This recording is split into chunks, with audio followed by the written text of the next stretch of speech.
Hello my dear students, welcome back to my channel. आज इस video में आपका जो चैप्टर बायोजियोग्राफी चल रहा था उसी को कंटिन्यू करेंगे। उसमें नेक्स्ट टॉपिक जो आपका आ जाता है वो है रामसर कन्वेंशन। जैसे कि आपको पता है कि बायोजियोग्राफी में हम क्या कर रहे थे कि किस तरह से हमने अपनी जो बायोडाइवर्सिटी है, जो नेचर है, उसको किस तरह से प्रोटेक्ट करके रखना है। जो हमारी प्लांट्स एंड एनिमल्स, जो फ्लोरा एंड फौना, जो स्पीसीज बिल्कुल ख़त्म होती जा रही हैं, जिससे हमारा इकोसिस्टम बिगड़ रहा है, उसको कैसे हमने बचा के रखना है। तो इसी तरह से वेटलैंड्स के ऊपर एक ट्रीटी हुई थी, जो इंटरनेशनल गवर्नमेंट्स की आपस में एक एग्रीमेंट हुआ था वेटलैंड्स के ऊपर। वो कहाँ पे हुआ था? वो रामसर सिटी में हुआ था। रामसर सिटी सुनने में इंडियन लग रही है, लेकिन ये ईरान में है। ईरान में एक सिटी है जिसका नाम है रामसर। वहाँ पे ये सम्मेलन हुआ था, वहाँ पे ये एग्रीमेंट हुआ था, जो बाकी की जो डिफरेंट कंट्रीज हैं उनके गवर्नमेंट की। तो इसीलिए इसका नाम क्या पड़ गया? Ramsar convention. क्या ट्रीटी थी ये, क्या वेटलैंड्स होती हैं, वो मैं आपको बताऊंगी। कब हुआ था ये पहले ये देखिए, 1971 में ये ट्रीटी हुई थी, एग्रीमेंट हुआ था, और इसको 1975 में इम्प्लीमेंट किया गया था। ठीक है, तो आपको ये याद रखना है कि रामसर इसका नाम क्यों है, क्योंकि ये इस सिटी में हुआ था जो कि ईरान शहर में है। यहाँ पर इंटरनेशनल लेवल की गवर्नमेंट्स की एक एग्रीमेंट हुआ था, एक ट्रीटी हुई थी, किसके ऊपर? वेटलैंड्स के ऊपर। अब ये वेटलैंड्स क्या हैं? वेटलैंड्स वो एरिया है जो कि लैंड जहाँ पे पानी से कवर्ड रहती है, पानी से कवर्ड रहती है, या फिर उसके आसपास रहती है, या फिर हम कहते हैं गीली रहती है। जैसे कि एरिया हो गया दलदल वाला एरिया हो गया, चीकड़ वाला एरिया हो गया, इस तरह से जैसे हम कहते हैं मार्शी एरिया है, फैंस हैं, लेक्स हैं, जिनका डेप्थ 6 फीट से ज़्यादा नहीं होता। ठीक है, वो इतना को पानी होता है वहाँ पे कि जिनका जो डेप्थ है वो 6 फीट से ज़्यादा नहीं है, उसको हम वेटलैंड्स कह सकते हैं। ठीक है, अब कितनी सारी वेटलैंड्स हैं। अब देखो वेटलैंड में क्या होता है, बहुत तरह की स्पीसीज है, बहुत तरह के प्लांट्स हैं जो सिर्फ इसी तरह के पानी में हो सकती है। बहुत तरह के ये बर्ड्स का, एनिमल्स का, फिश का एक तरह का घर होता है। ठीक है, वो जो ज़्यादा डीप पानी में नहीं रह सकती, ऐसी फिश कुछ होती हैं जो वेटलैंड्स में ही रह पाती हैं। मोर ओवर ये वेटलैंड्स वो एरिया होता है जहाँ पे माइग्रेटरी बर्ड्स आके, जैसे माइग्रेशन करते हैं, जब बर्ड्स एक जगह से दूसरी जगह जाते हैं तो वो यहाँ पे स्टे करते हैं वेटलैंड्स में। ठीक है, मोर ओवर वहाँ पे उनके लिए फूड के लिए, शेल्टर के लिए ये एक तरह का स्टे एरिया होता है। उसके बाद वो अलग जगह पे माइग्रेट कर जाते हैं। तो कहने का मतलब क्या है कि वेटलैंड्स एक ऐसी जगह है जहाँ पर हमारा बहुत तरह का फ्लोरा एंड फौना होता है। यदि हमारी वेटलैंड्स ख़त्म होती जाएंगे, यदि हम उसको प्रोटेक्ट नहीं कर पाएंगे, तो हमारा सारा इकोसिस्टम ख़राब हो जाएगा। क्योंकि फिर उनके रहने के लिए, उनके ग्रो करने के लिए जो डिफरेंट टाइप्स के प्लांट्स एंड एनिमल्स हैं, उनको प्रॉपर इन्वायरमेंट नहीं मिल पाएगा। क्योंकि ह्यूमन बींग्स की एक्टिविटीज़ ऐसी होने के कारण, कुछ एक्टिविटीज़ के कारण हमारी जो वेटलैंड्स हैं वो ख़त्म होती जा रही हैं। ठीक है, तो पहले तो आपको ये देखना है कि वेटलैंड्स होती क्या है जहाँ पर 6 फीट से ज़्यादा डीप पानी ना हो। ठीक है, जैसे कि कोई लेक है, चिकड़ वाला पानी है, दलदल है, ऐसा एरिया। यहाँ ज़रूरी नहीं है कि वहाँ पर हमेशा के लिए पानी हो। हम वेटलैंड्स उनको भी बोल देते हैं जो टेम्परेरी हो। टेम्परेरी है चाहे परमानेंट है, हम उनको वेटलैंड बोल सकते हैं। फ्रेश वाटर है चाहे वो सॉल्टी वाटर है, चाहे वो फ्लोइंग वाटर है, चाहे वो स्टिल वाटर है। ठीक है, तो वेटलैंड्स में बहुत सारे ऐसे साइट्स उन्होंने सिलेक्ट की थी जिनको प्रोटेक्ट करना ज़रूरी है। इस पूरी जो रामसर साइट्स हैं, इनको रामसर साइट्स किसको कहते हैं? जो वेटलैंड साइट्स होती हैं। ठीक है, वर्ल्ड में पूरी रामसर साइट्स हैं जो जनवरी 2023 जो आपकी बुक में दिया हुआ है डाटा, ये उसके अकॉर्डिंग मैं आपको बता रही हूँ, उसमें ये दिया हुआ है 2414। ठीक है, लेकिन जो करंट डाटा है विकीपीडिया पे मैंने चेक किया वो है 2500। ठीक है, पूरे वर्ल्ड में जो रामसर साइट्स हैं। और इंडिया में जो रामसर साइट्स हैं वो आपकी बुक में दी हुई हैं 75, लेकिन जो ऑनलाइन शो कर रहा है, गूगल पे शो कर रहा है, वो 85 हैं। पंजाब में है वो आपकी बुक में भी 6 हैं, और अभी प्रेजेंट भी, करंट भी 6 हैं। तो ये रामसर साइट्स आपको मैंने इसलिए ये दोनों डाटा बता दिए कि हो सकता है आपको ऑप्शन में ये वाला दिया हो, ये नंबर दिया हो, तो ये वाला नंबर ना दिया हो, तो आप उसके अकॉर्डिंग सिलेक्ट कर लेंगे। ठीक है, तो आपको यहाँ पर थोड़ा सा दोनों डाटा आप चेक कर लेना। आपकी जो 10th की PSC की बुक है उसमें ये डाटा दिया हुआ है, लेकिन जो करंट डाटा है वो ये वाला है। रामसर साइट्स क्या हैं? जो वो वेटलैंड्स जिनको अंडर प्रोटेक्शन लिया गया है कन्वेंशन में, जो ट्रीटी है, जो एग्रीमेंट किया गया था, ठीक है। वो होप कि आपको रामसर कन्वेंशन समझ आ गया होगा। एक बार रिपीट कर देते हैं कि रामसर कन्वेंशन वेटलैंड्स के ऊपर एक ट्रीटी हुई थी। कहाँ पे हुई थी? कौन सी सिटी में? रामसर में। कहाँ पे है ये रामसर सिटी? ईरान में। कब हुई थी? 1971 में। कब अडॉप्ट की गई थी? कब इम्प्लीमेंट की गई थी? 1975 में। वेटलैंड हम किसको कह देते हैं? कोई किसी भी तरह का वाटर हो, फ्रेश हो, सॉल्टी वाटर हो, या मिक्स्ड हो, फ्लोइंग हो, स्टिल हो। इवन के जैसे आप वो पैडी लगाते हैं ना, पैडी के ऊपर पानी खड़ा होता है, वो टेम्परेरी होता है, उसको भी हम वेटलैंड कह सकते हैं, ठीक है। जिनकी डेप्थ 6 फीट से, जहाँ पे पानी की डेप्थ 6 फीट से ज़्यादा ना हो, उसको हम वेटलैंड्स कह सकते हैं। मैंने आपको बता ही दिया कि वेटलैंड्स को प्रोटेक्ट करना क्यों ज़रूरी है, क्योंकि ये थाउजेंड्स टाइप के प्लांट्स एंड एनिमल्स का होम है, एक तरह का, वहाँ पे वो उनका घर है, ठीक है। यदि हम उनके घरों को ही उजाड़ देंगे तो वो कहाँ पे सर्वाइव कर पाएंगे? यदि वो सर्वाइव ही नहीं कर पाएंगे, हमारा इकोसिस्टम सारा खराब हो जाएगा। इसी वजह से कुछ साइट्स को सिलेक्ट किया गया। इंडिया में आपकी बुक के अकॉर्डिंग ये कितनी साइट्स हैं? 75, लेकिन करंटली जो डाटा है वो है 85 साइट्स हैं जो वो इंडिया में है। पंजाब में कितनी है? टोटल 6 साइट्स हैं। ओके, नेक्स्ट आ जाते हैं हमारा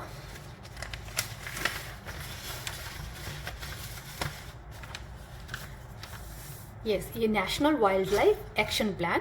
ये गवर्नमेंट की तरफ से एक वाइल्ड लाइफ को प्रोटेक्ट करने के लिए एक्शन प्लान बनाया गया। ये 15 इयर्स का एक एक्शन प्लान है। 2017 से लेके 31 तक का एक्शन प्लान है। क्यों बनाया गया? वाइल्ड लाइफ को प्रोटेक्ट करने के लिए। इसके अंडर 250 प्रोजेक्ट्स हैं, जिनको फर्दर 5 फेजेस में बांटा हुआ है, 5 कंपोनेंट्स में बांटा हुआ है, ठीक है। इसके बाद जो हमारा आ जाता है वो है international union for conservation of nature, IUCN, ठीक है। दोबारा बोल रहे हैं, इंटरनेशनल यूनियन, एक इंटरनेशनल लेवल पे यूनियन बनी हुई है, ऑर्गेनाइजेशन बनी हुई है। क्यों बनी हुई है? For conservation of nature, nature को बचाने के लिए, ठीक है। कितने में बनी थी ये? कितने में एस्टैब्लिश हुई थी? 1964 में, ठीक है। कौन सी यूनियन है? International union for conservation of nature. अब देखिए, जो IUCN है, इसने एक रेड लिस्ट जारी की है, ठीक है। आपके जो सिलेबस में है वो इसी के बारे में है कि जो IUCN ने रेड लिस्ट दी है कुछ ऐसे प्लांट्स की, कुछ ऐसे एनिमल्स की जो कि ख़त्म होते जा रहे हैं, जो कि बिल्कुल ऐसी पोजीशन पे है कि यदि उनको प्रोटेक्ट ना किया गया तो वो एक दिन ख़त्म हो जाएंगे। जैसे कि मैंने आपको पहले भी बताया कि हमारा इकोसिस्टम है, जो हमारे जो पूरा नेचर है, वो एक दूसरे के ऊपर डिपेंडेंट है, ठीक है। इसी बैलेंस से वो चलता है। अदरवाइज आपने देखा होगा बच्चों, आजकल कितने ही तरह के वायरस आप सुनते हो कि नए नए तरह के वायरस आ गए हैं। वो पहले ऐसे वायरस नहीं होते थे।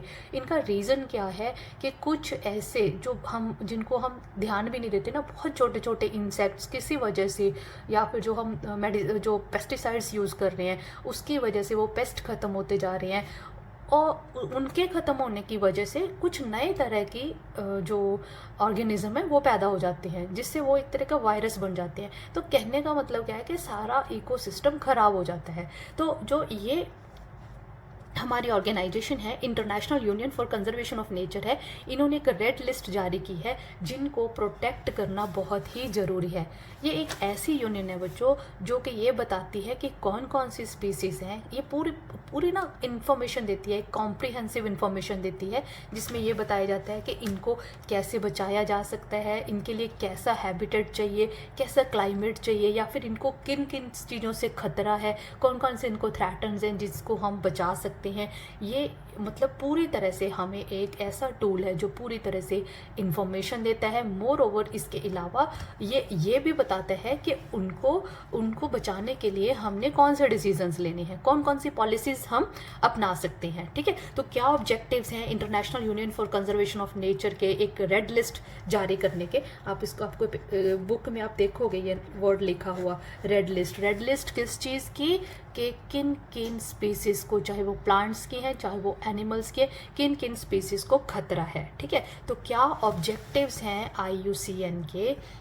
to inform and catalyze action for biodiversity conservation and policy change। कौन कौन सी पॉलिसीज़ बना सकते हैं या चेंज कर सकते हैं हमारी बायोडाइवर्सिटी को कंजर्व करने के लिए, हमारे डाइवर्सिटी को, जो हमारी लाइफ की डाइवर्सिटी है उसको बचाने के लिए हमें कौन कौन सी पॉलिसीज़ बनानी चाहिए। ठीक है, इसके अलावा ये प्रोवाइड करती है इंफॉर्मेशन हमें किसके बारे में, अबाउट द पॉपुलेशन साइज़ के जो हमारी रेड लिस्ट है उनका क्या रेंज है, क्या कितने को है वो, क्या पॉपुलेशन साइज़ है, उनका हैबिटेट कैसा होना चाहिए, उनको किन किन चीज़ों से खतरा है, and help to make necessary conservation decisions, और हमें बताती है कि उनको बचाने के लिए हमें कौन कौन से एक्शंस लेने चाहिए। ठीक है, ये एक छोटा सा टॉपिक था IUCN के ऊपर आपका इसी चैप्टर के अंदर। इसके बाद आपका नेक्स्ट टॉपिक जो इसके अंदर है वो है बायोस्फीयर रिजर्व्स इन इंडिया। ठीक है, ये मैंने आपको पहले पिछले वीडियो में भी करवाया था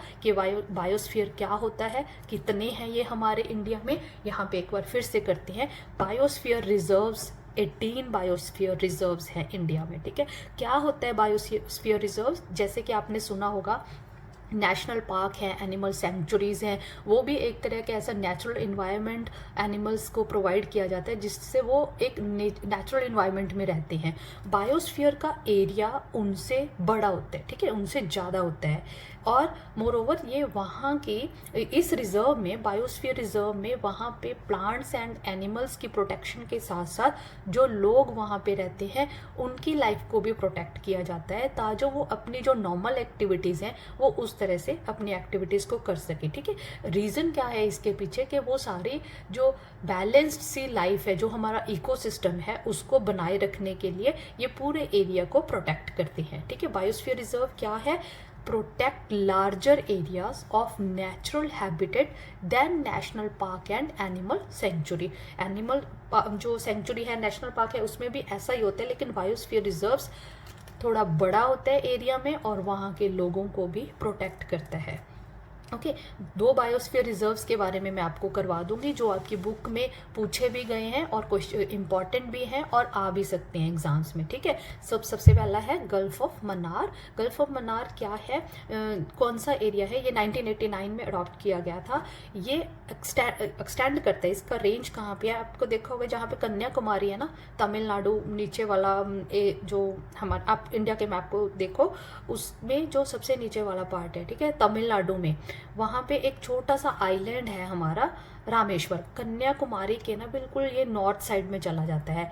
वहाँ से रामेश्वर आइलैंड से लेके तमिलनाडु की साउथ वाली साइड पे जाता है। ठीक है, और यदि आप हम इसको श्रीलंका वाली साइड से देखें तो श्रीलंका के वेस्ट वाली साइड पे ये आ जाता है। ठीक है, वो वाला एरिया है गल्फ ऑफ मन्नार। आप इसको मैप में भी देख सकते हैं, क्या है इसमें, कहाँ से एक्सटेंड करता है, पहले तो आप ये देखिए, रामेश्वर आइलैंड से लेके साउथ तमिलनाडु की तरफ जाता है। ठीक है, तमिलनाडु की साउथ की तरफ जाता है, लेकिन यदि आप श्रीलंका का भी देखना हो वहाँ से किस तरफ आता है तो श्रीलंका की वेस्ट साइड ये पड़ जाता है। ठीक है, तो लोकेशन इसकी क्या लिखेंगे, तमिलनाडु, क्योंकि इंडिया का पार्ट हम कर रहे हैं, गल्फ ऑफ मन्नार का इंडिया का पार्ट कर रहे हैं तो तमिलनाडु लोकेशन में आएगा ये। ठीक है, तो यहाँ का जो मेन एनिमल है, क्यों हम गल्फ ऑफ मन्नार को प्रोटेक्ट कर रहे हैं, क्यों इसको बायोस्फीयर रिजर्व में ले रहे हैं, क्योंकि यहाँ का जो इम्पॉर्टेंट एनिमल है वो है डुगोंग, जो कि एक पानी में रहने वाला मैमल है। ठीक है, मैमल आपको पता ही होगा, बर्ड्स क्या होते हैं, मैमल क्या होते हैं, तो डुगोंग क्या है, एक मैमल है, मैरीन मैमल है। और इस गल्फ ऑफ मन्नार का एरिया क्या है, 10,500 किलोमीटर। यदि आपको क्वेश्चन आ जाता है right a short note on gulf of Mannar, तो आप ये सारी इंफॉर्मेशन उसमें लिख के आएंगे। आप इसको अपनी लैंग्वेज में लिखेंगे कि कहाँ से कहाँ तक ये एक्सटेंड करता है, इसकी लोकेशन क्या है। ठीक है, और यहाँ पे मेन एनिमल है जो की फौना है जो वो कौन सा है और इसका एरिया कितना है। ठीक है, सिमिलरली आप दूसरा करेंगे जो है सुंदरबन। सुंदरबन में क्या है, सुंदरबन कौन सा एरिया है तो आपने बहुत सुना होगा। ठीक है, ये द लार्जेस्ट डेल्टा है सुंदरबन। ठीक है, तो ये कौन सा एरिया है सुंदरबन, ये भी 1989 में लिया गया। गंगा एंड ब्रह्मपुत्र रिवर जहाँ पर डेल्टा बनाती हैं वेस्ट बंगाल में, वो वाला एरिया है। ठीक है, तो आपने कहाँ पे क्या कहना है कि कहाँ पे लोकेट करता है, वेस्ट बंगाल में लोकेट करता है, जहाँ पे Ganga and Brahmaputra river delta बनाती हैं। ठीक है, जहाँ पे सुंदरी ट्रीज पाई जाती हैं उसको हम क्या देते हैं, सुंदरबन। की फौना क्या है यहाँ का, रॉयल बंगाल टाइगर। ठीक है, मेन एनिमल कौन सा है जो यहाँ पे पाया जाता है, क्यों इसको प्रोटेक्ट करना ज़रूरी है, क्योंकि यहाँ पर रॉयल बंगाल टाइगर पाया जाता है। कितने एरिया में ये है, 9630 किलोमीटर। ठीक है, 9630 किलोमीटर में ये पाया जा, इस एरिया, इतने एरिया में ये फैला हुआ है। ठीक है, तो ये 4 टॉपिक से जो इस आज मैंने आपको करवाने थे इस चैप्टर के रिलेटेड। अभी इसमें से एक यूनेस्को हेरिटेज साइट्स रहता है और एक है इसमें 7 वंडर्स। ठीक है, आपको यदि वो करने हैं तो बता देना, ठीक है, तो मैं करवा दूंगी। अदरवाइज मेरी तरफ से ये चैप्टर कंप्लीट हो गया है, पूरा हो गया। यूनेस्को हेरिटेज बड़ा सिंपल सा है, आप चाहे बुक में से देख लेना, हो जाएगा। 7 वंडर में से आप कोई भी 3-4 जो आपको इम्पॉर्टेंट लगते हैं वो उनको आप लर्न कर लेना, बाकी आप रीड सारा कर लेना। ठीक है, और बुक में से रीड करके देखना, यूनेस्को हेरिटेज भी आपको समझ आ जाएगा और 7 वंडर्स भी। यदि कोई टॉपिक ऐसा लगा उन दोनों टॉपिक्स में से कि आपको करना है तो मुझे बता देना, ठीक है, मैं करवा दूंगी। Thank you so much, thanks for watching.